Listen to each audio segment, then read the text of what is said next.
मध्यम निकाय 95 चंगी सूत्र। इस सूत्र में भगवान चंगी ब्राह्मण से बात करता है और ये कहता है परंपरा से जो कुछ सुनता है वो शायद सही नहीं होगा, लेकिन अपने अनुभव में जो कुछ सच्चाई आ जाता है वो सही है। मैंने ऐसा सुना था, एक समय भगवान कौशल राज्य में विहार कर रहे थे। बहुत ज़्यादा भिक्षु भी भगवान के साथ थे। फिर भगवान कौशल ब्राह्मण का जो ग्राम था उपासादा, उस ग्राम में पहुंच गया और उपासादा का जो उत्तर दिशा में जो साल वृक्षों का वन था वहाँ पे भगवान विहार करने लगे। उस समय चंगी ऐसा एक ब्राह्मण उपासादा ग्राम में रहता था। ये जो गांव कौशल का जो राजा है, राजा पसेंदी उसको दिया था। वहाँ पे बहुत प्राणियाँ रहते थे, चारा बहुत था, लकड़ी, पानी, धान्य और एक बगीचा भी था। ये सब चंगी ब्राह्मण को दिया था। और उपासादा का जो गृहस्थ है और ब्राह्मण है, ऐसा सुना था, जो शाक्य कुल से प्रविज्ञा किया हुआ जो श्रमण गौतम है उपासादा में पहुंच गया है। बहुत ज़्यादा भिक्षु संघ भी भगवान के साथ है। भगवान उपासादा का जो उत्तर दिशा में जो साल का वन है वहाँ पे विहार कर रहे थे। भगवान के बारे में ऐसा कीर्ति शब्द फैला हुआ था, वो भगवान अरहंत है, सम्मा संबुद्ध है, विद्या और आचरण में संपन्न है, सही रास्ते में चला गया है, सब लोगों को जानता है, जो अभ्यास करना चाहता है उसको सही मार्गदर्शन देता है, देव और मनुष्य का शास्ता है, बुद्ध है, भगवान है। इस लोक को भगवान ने अपना स्वयं दर्शन से जाना है। इस लोक में जो कोई देव है, मार है, ब्रह्मा है, पूरा जनता है, श्रमण है, ब्राह्मण है, देव है, मनुष्य है, इन लोग के बारे में सब कुछ वो भगवान जानता है। जो जानता है वो चीज़ दूसरों को बताता भी है।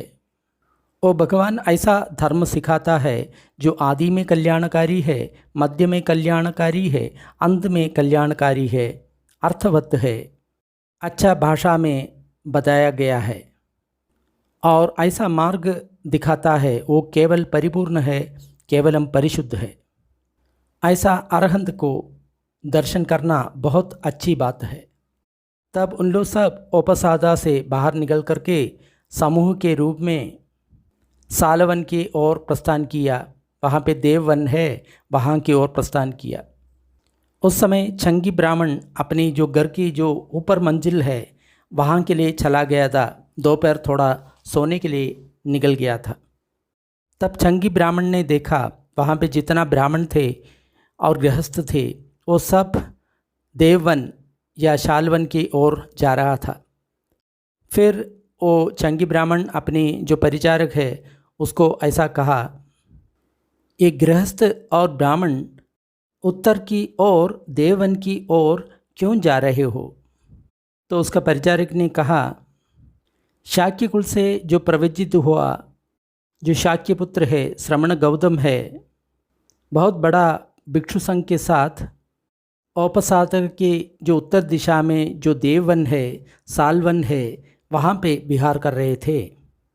उस भगवान के बारे में ऐसा कीर्ति शब्द फैला हुआ है, ये भगवान अरहंत है, सम्मा संबुद्ध है, विद्या और आचरण में संपन्न है, सही दिशा में चला गया है, सब लोगों को जानता है, जो अभ्यास करना चाहता है उसको सही मार्गदर्शन देता है, देव और मनुष्य का शास्ता है, बुद्ध है, भगवान है। उन लोग सब उस भगवान गौतम को दर्शन करने के लिए चल रहा है। तब चंगी ब्राह्मण ने अपनी परिचारक को कहा, तो ऐसा है तो उस ब्राह्मण और गृहस्थों को ऐसा कहो, जो चंगी ब्राह्मण है ऐसा कहता है, कृपया करके प्रतीक्षा करे, वो भी श्रमण गौतम को दर्शन के लिए आना चाहता है। उसका परिचारक ठीक है ऐसा कह करके जैसा कहा गया है वैसा ही किया। उन ब्राह्मण के पास जाकर के बताया, चंगी ब्राह्मण भी आपके साथ आना चाहता है, आप थोड़ा प्रतीक्षा कीजिए। वो भी भगवान गौतम को दर्शन करना चाहता है। उस समय विदेश से आया हुआ जो 500 ब्राह्मण है ओपसादा में कुछ काम के लिए रुका था। उन लोग ये सुना था जो चंगी ब्राह्मण है श्रमण गौतम को देखने के लिए जा रहा है। उन लोग चंगी ब्राह्मण के पास चला गया और उसको ऐसा कहा, आयुष्मान, क्या ये सच है कि आप श्रमण गौतम को देखने के लिए जा रहा है? जी मित्र, मैं श्रमण गौतम को देखने के लिए जा रहा है। तब उन लोग कहा, आयुष्मान चंगी, आप श्रमण गौतम को देखने के लिए मत जाइए। आप श्रमण गौतम को देखने के लिए जाना उचित नहीं है। लेकिन जो श्रमण गौतम है, अरहंत है, वो आपको देखने के लिए आना उचित है। आप अच्छा कुल में जन्मा है। आपका माता और पिता दोनों ऊंची कुल का है, ऊंची कुल से जन्मा है। आपका जो पिता का जो परिवार है वो 7 पीढ़ी तक उच्च कुल में जन्मा हुआ है। इस कारण से आपको श्रमण गौतम को देखना जाना उचित नहीं है, लेकिन श्रमण गौतम आपको देखने के लिए आना उचित है। आप बहुत धनिक है, बहुत स्वाधीन वाला है, बहुत ही ऐश्वर्य आपके पास है, इसलिए आप श्रमण गौतम को देखने के लिए जाना उचित नहीं है। आप तीनों वेदों में पारंगत है, उसकी पदों का अर्थ आप जानता है, शब्दकोश जानता है, आचार्य अनुष्ठ जानता है, शब्द शास्त्र जानता है, निरुक्त जानता है, उसका नियम जानता है, उसका भाषा का शास्त्र आप जानता है, और साथ साथ आप प्रपंच शास्त्र भी आप जानता है, और महापुरुष का शरीर का जो लक्षण है वो भी आप जानता है। इसलिए आपको श्रमण गौतम को दर्शन करने के लिए जाना अच्छा नहीं है, उचित नहीं है। आयुष्मान चंगी, आप बहुत आकर्षणीय व्यक्तित्व है, अच्छा दिखने वाला है, प्रसन्न है, अच्छा वर्ण वाला है, आप ब्रह्मा की तरफ अच्छा व्यक्तित्व है, आपको देखना बहुत अच्छा लगता है, इसलिए आपको श्रमण गौतम को देखने के लिए जाना उचित नहीं है। आयुष्मान चंगी, आप शीलवान है, शीलों में परिपक्व है, इसलिए आपको श्रमण गौतम को देखने के लिए जाना उचित नहीं है। आप अच्छा भाषण देते हो, आपका आवाज़ बहुत अच्छा है, सही है, सही तरह से आप उच्चारण कर लेते हैं ताकि उसका अर्थ स्पष्ट हो, इसलिए आप श्रमण गौतम को देखने के लिए जाना उचित नहीं है। आप बहुत आचार्यों को सिखाता है और 300 छात्रों को मंत्र सिखाता है, इसलिए आपको श्रमण गौतम को देखना जाना अच्छा नहीं है। आयुष्मान चंगी, आपको कौशल की राजा पसेनदी बहुत सम्मान करता है, आराधना करता है, बहुमान करता है, आपके बारे में बहुत अच्छा सोचता है, इसलिए आपको श्रमण गौतम को देखने के लिए जाना उचित नहीं है। और ब्राह्मण पोक्कर सादी है, वो भी आपको बहुत आराधना करता है, बहुमान करता है, सत्कार करता है, इसलिए आपको श्रमण गौतम को देखने के लिए जाना उचित नहीं है। आप ओपसादा ग्राम में रहता है, ये अच्छा जगह है, आपको ये कौशल का राजा पसेंदी दिया है, इसमें बहुत प्राणी रहता है, बहुत पेड़ रहता है, धान्य रहता है, चारा रहता है, बहुत बढ़िया उद्यान रहता है।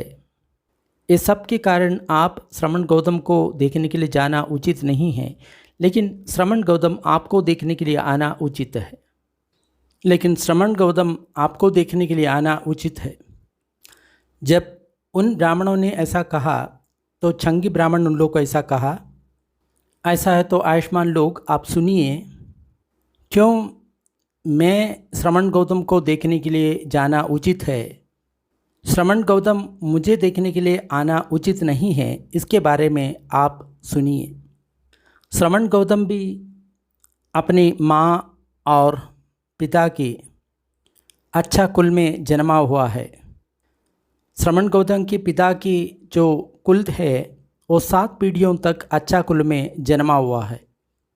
इसके कारण श्रमण गौतम मुझे देखने के लिए आना उचित नहीं है। मैं उस अरहंत भगवान श्रमण गौतम को दर्शन के लिए जाना उचित है। जब श्रमण गौतम ने संन्यास लिया था उस समय श्रमण गौतम ने बहुत ज़्यादा धन और सोना छोड़ा था, इसलिए मैं श्रमण गौतम को देखने के लिए जाना उचित है। श्रमण गौतम गृहस्थ जीवन छोड़ करके भिक्षु का जीवन जीने के लिए चला गया था। उस समय श्रमण गौतम युवावस्था में थे। श्रमण गौतम का बाल पूरे काले थे, यौवन से भरा हुआ था, अपना जीवन का उत्तम अवस्था में था। इसलिए मैं श्रमण गौतम को देखने के लिए जाना उचित है। श्रमण गौतम का माँ और पिता नहीं चाहता था श्रमण गौतम भिक्षु बने, तो उन लोग बहुत रोया था। लेकिन फिर भी श्रमण गौतम ने अपने बाल और मूछ कटवा करके काषाय वस्त्र धारण करके गृहस्थ जीवन छोड़ करके सन्यासी हुआ था। तो इसलिए मुझे श्रमण गौतम के पास जाना उचित है।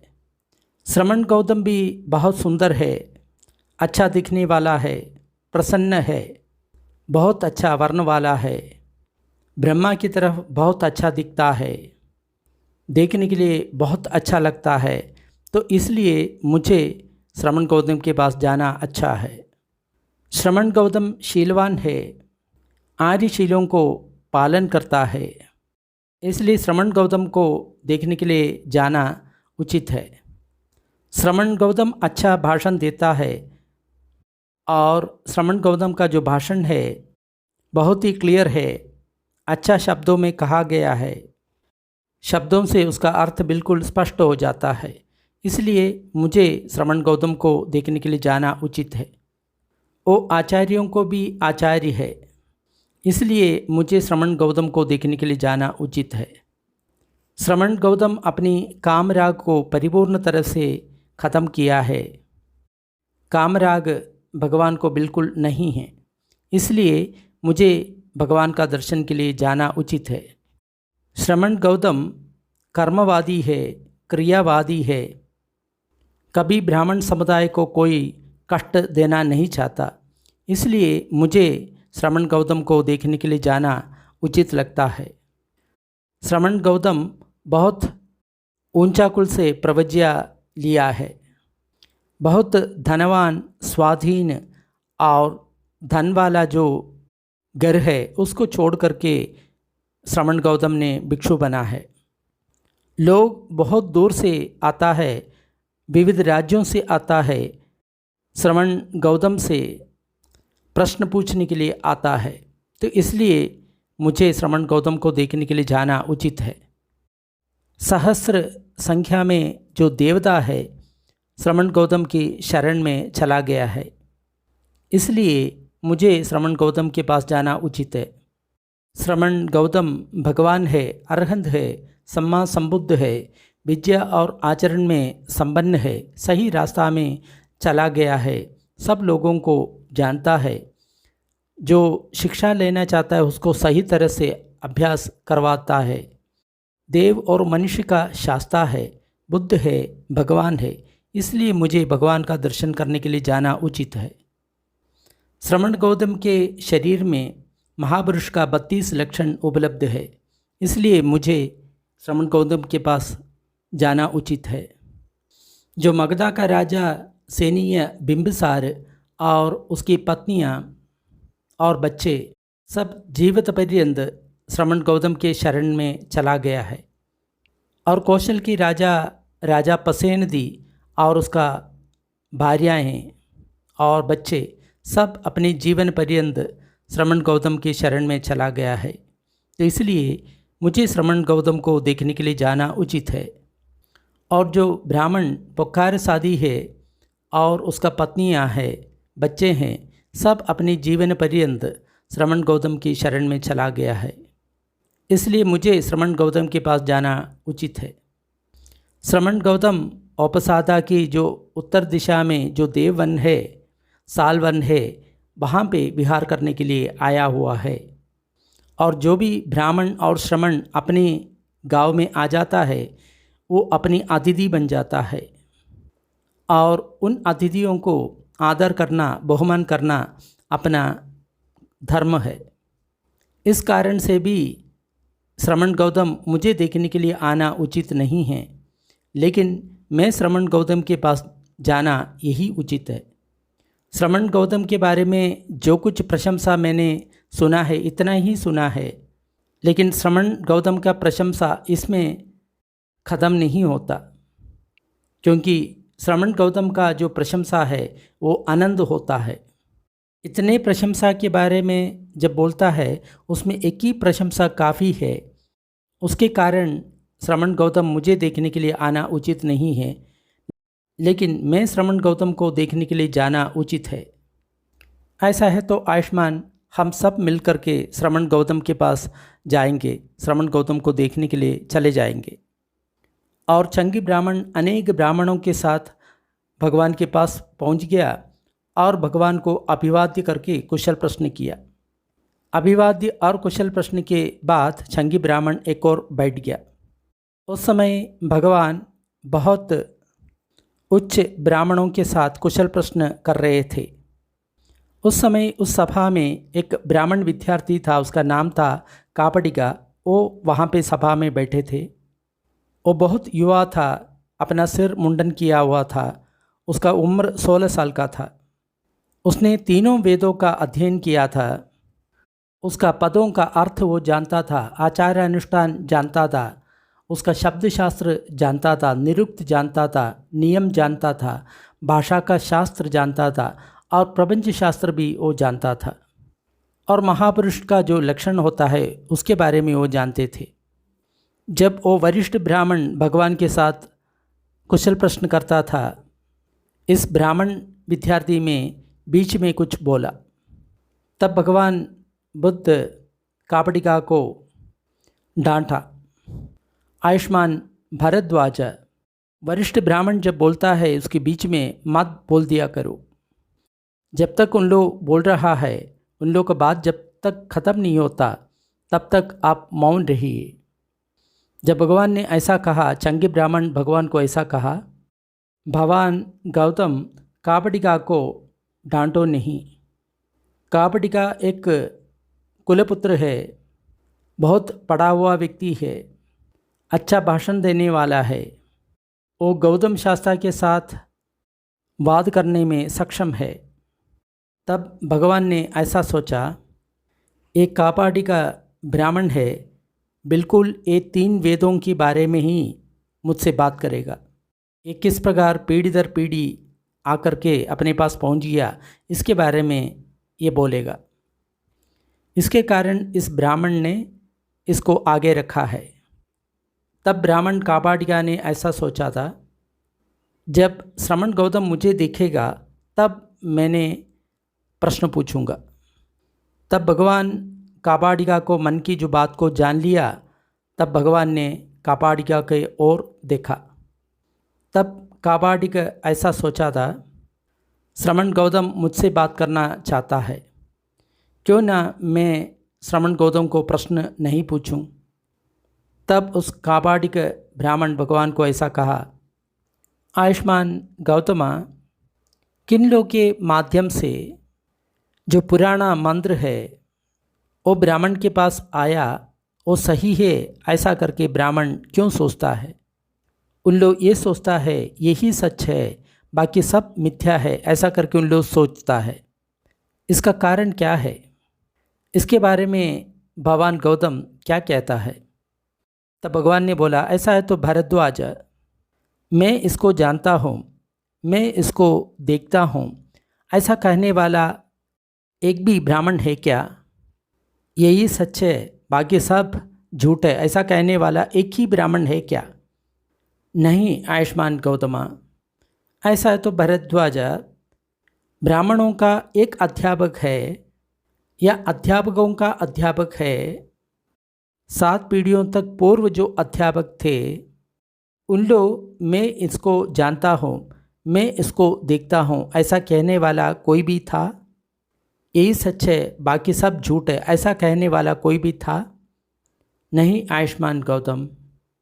भारद्वाजा, बहुत पुराने समय में जो ब्राह्मण ऋषि रहते थे, अट्टक, वामक, वामदेव, विश्वामित्र, यमदग्नि, अंगीरस, भारद्वाज, वासिष्ठ, कश्यप, अनभगु, इस मंत्रों का निर्माता और इसका सिखाने वाला उन लोग हैं। पुराने समय से उन लोग का जो मंत्र थे, उस मंत्र को आप लोग गाता था, उसको दूसरों को सिखाता था। और इस समय भी ब्राह्मण लोग इसको सीखता है, आलापन करता है, दूसरों को सिखाता है। क्या उन लोग भी ये कहा था क्या? ये हम जानता है, इसको हम देखते थे, यही सच है, बाकी सब झूठ है, ऐसा करके उन लोग भी कहा था क्या?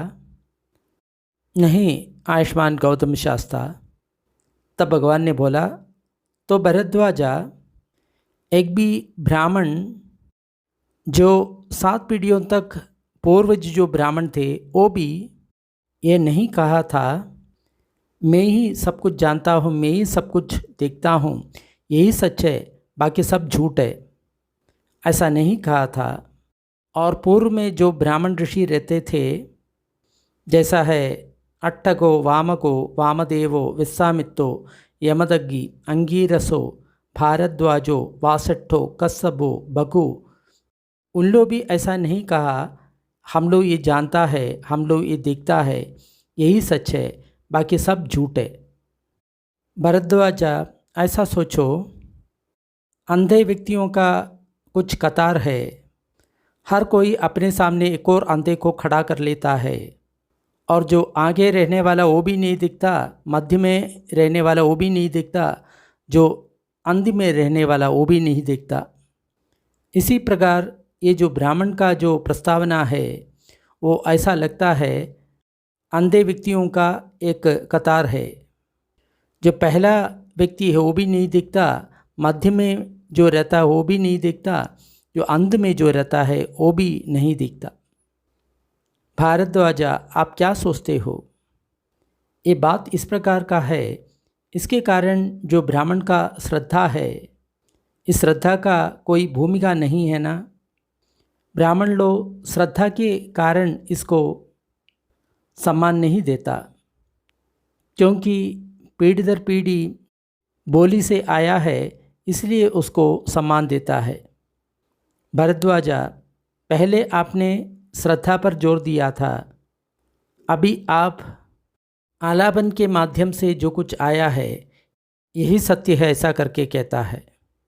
भरद्वाजा, ये जो 5 चीज़ है 2 दिशा के लिए चले जाता है, ऐसा समझता है। ये 5 चीज़ क्या है? श्रद्धा है, रुचि है, मुंह से जो फैला हुआ है या ओरल ट्रांसमिशन है, दिट्ठी निज्ञान कंदी, चिंताओं का जो प्रकटीकरण है, और सोच समझने के बाद कोई बातों में निर्णय लेना।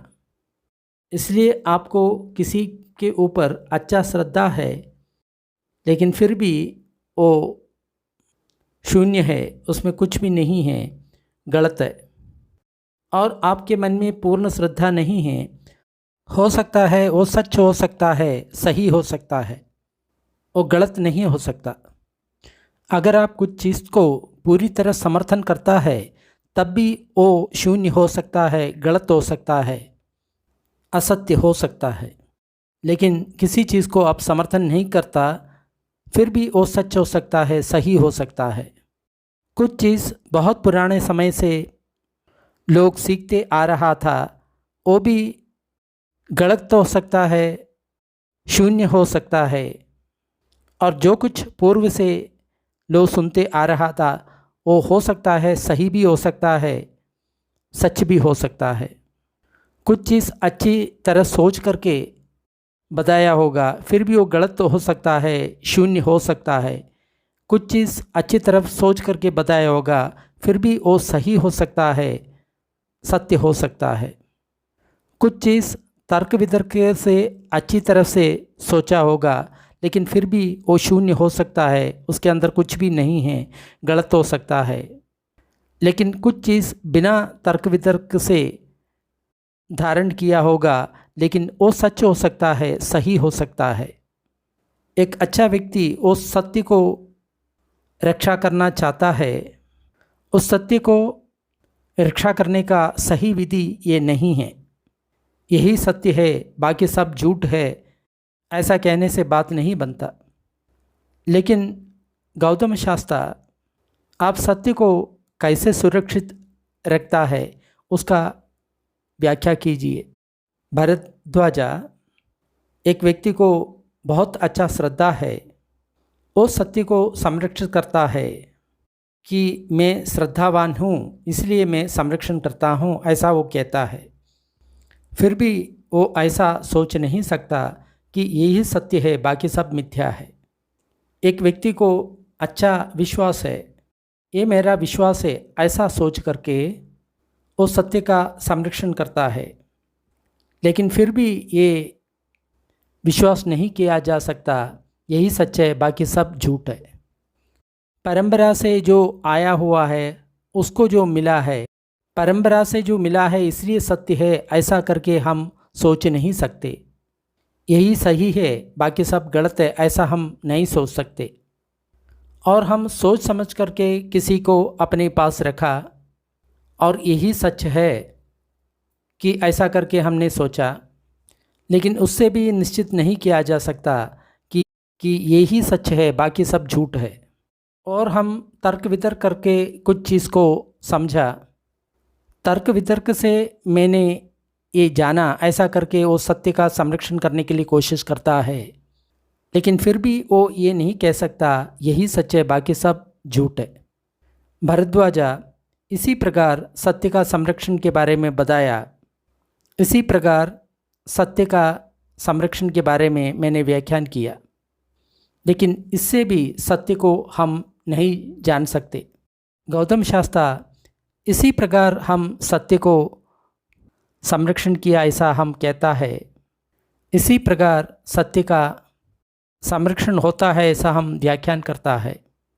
लेकिन गौतम शास्त्र आप किस प्रकार सत्य का बोध होता है उसका व्याख्यान करता है। भरद्वाजा, एक भिक्षु के बारे में सोचो, वो ग्राम या निगम के आश्रय से जी रहा है। एक गृहस्थ और गृहस्थ पुत्र उन लोग के समीप चले जाता है और उन लोग के भीतर ये तीन चीज़ है ऐसा करके उन लोग देखता है। उन लोग के पास लोभ या राग का धर्म है क्या? उन लोग के पास द्वेष का धर्म है क्या? उन लोग के पास मोह का धर्म है क्या? इस आयुष्मान के पास राग का जन्म देने वाला कोई धर्म है क्या? अगर उन लोग के चित्त में ऐसा राग है तो उन लोग ऐसा कहेगा। जानता नहीं है तब भी वो जानता है ऐसा कहता है, देखता नहीं है तब भी वो देखता है ऐसा कहता है। नहीं तो दूसरों को वो ऐसा प्रेरित कर लेता है जिसके कारण उसका दीर्घकाल का अहित का कारण बन जाता है। उस भिक्षु को उन लोग परिशोधन कर लेता है। फिर वो देखता है इस भिक्षु में ऐसा कोई जो गुण नहीं है जिसके कारण उसमें राग उत्पन्न होता है।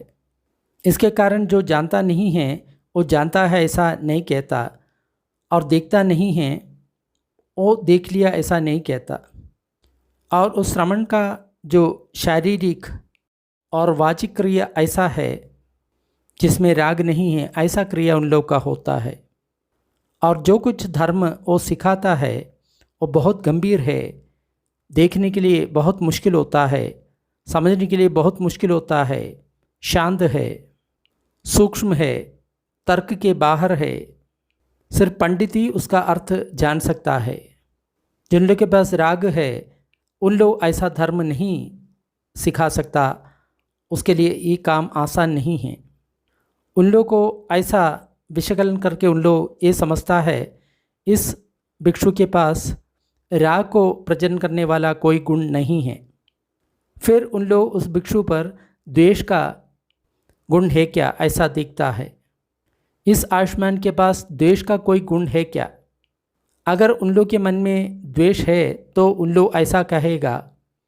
वो जानता नहीं है तब भी वो जानता है ऐसा कहेगा। वो देखता नहीं है तब भी वो देख लिया ऐसा कहेगा।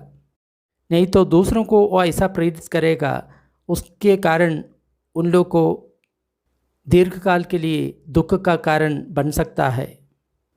उन लोग को देखने के बाद उन लोग ये देखता है इस आयुष्मान के पास द्वेष को बढ़ाने वाला कोई गुण नहीं है। इस आयुष्मान का शारीरिक और वाचिक व्यवहार ऐसा है जिसमें बिल्कुल द्वेष नहीं है। और जो धर्म ये सिखाता है बहुत गहरा है, देखने के लिए बहुत मुश्किल है, समझने के लिए बहुत मुश्किल है, शांत है, सूक्ष्म है, तर्क के बाहर है, बहुत सूक्ष्म है। पंडित ही उसका अर्थ समझ पाएंगे। जिसके पास द्वेष है उन लोग ऐसा जो बात सिखा नहीं पाएंगे। ऐसा उस भिक्षु को विचलन करके उन लोग जानता है इस भिक्षु के पास ऐसा कोई गुण नहीं है, द्वेष का कोई स्वभाव इसमें नहीं है। फिर उन लोग इस भिक्षु पर मोह का कोई गुण है ऐसा करके देखता है। इस आयुष्मान के पास मोह का कोई गुण है क्या? अगर उन लोग के मन में कुछ मोह का गुण है तो उन लोग ऐसा कहेगा।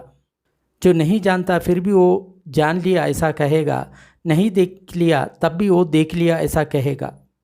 नहीं तो दूसरों को ऐसा करने के लिए वो प्रेरित करेगा, उसके कारण उसका दीर्घकाल के लिए दुख का कारण बन सकता है। लेकिन उन लोग को देखने के बाद उन लोग ये दिखता है इस आयुष्मान के पास मोह का कोई दोष नहीं है। जिसके पास मोह खत्म हो गया ऐसा व्यक्ति का शारीरिक और वाचिक कर्म इस भिक्षु में है। और जो धर्म ये सिखाता है बहुत गंभीर है, देखने के लिए बहुत मुश्किल है, समझने के लिए बहुत मुश्किल है, शांत है, सूक्ष्म है, तर्क के बाहर है, बहुत ही सूक्ष्म है। पंडित ही उसका अर्थ जान सकता है। जिसके पास मोह है ऐसा व्यक्ति इस धर्म को नहीं सिखा पाएंगे। इस प्रकार विचलन करने के बाद उन लोग समझता है इस व्यक्ति के पास कोई मोह नहीं है। तब उन लोग के अंदर श्रद्धा उत्पन्न होता है। जब श्रद्धा उत्पन्न होता है वो शास्त्रा के पास पहुंच जाता है। फिर उन लोग उस शास्त्रा को वंदन कर लेता है। फिर उन लोग को सुनता है, उस धर्म को सुनता है, उस धर्म को याद रखता है, उसके अर्थ के बारे में सोचता है, सोचने के बाद उसको स्वीकार कर लेता है। फिर उसमें सदी और छंदा उत्पन्न होता है। फिर उन लोग को उत्साह बन जाता है। उत्साह के कारण वो तुलना कर लेता है। फिर उस पर वीर लगाता है। फिर जो उत्साह से काम करके परम सत्य को अपने अनुभव से वो जानता है, प्रज्ञा से उस सत्य का साक्षात्कार कर लेता है। भरद्वाजा इसी प्रकार सत्य का बोध उत्पन्न होता है। इसी प्रकार सत्य का बोध होता है ऐसा मैं व्याख्यान कर लेता है। लेकिन फिर भी वो व्यक्ति सत्य का साक्षात्कार नहीं किया। गौतम शास्त्र इसी प्रकार सत्य का साक्षात्कार होता है ऐसा करके हम व्याख्यान करता है। इसी प्रकार सत्य का व्याख्यान होता है ऐसा करके मैं समझता हूँ। मास्टर गौतमा किस प्रकार सत्य का साक्षात करता है ऐसा आप व्याख्यान कर लेता है। भारद्वाजा इस धर्म का आसेवन से, उसका भावना से, उसको बार बार अभ्यास करने से सत्य का साक्षात्कार हो जाता है। भारद्वाजा इसी प्रकार सत्य का साक्षात्कार हो जाता है ऐसा मैं कहता हूँ। गौतम शास्त्र इस सत्य पर पहुँचने का सहायता करने वाला गुण क्या है? इस सत्य पर पहुँचने के लिए बहुत काम करना पड़ता है, वो सहायता कर लेता है। अगर काम नहीं करेगा तब आप सत्य पर नहीं पहुँच सकते। अगर आप प्रयत्न करेंगे तब आप सत्य पर पहुँच जाएंगे। इसलिए सत्य पर पहुँचने के लिए प्रयत्न बहुत ज़रूरी है। गौतम शास्त्र प्रयत्न के लिए कौन सा गुण बहुत सहायकारी है? तुलना करना सत्य में पहुँचने के लिए बहुत सहायकारी है।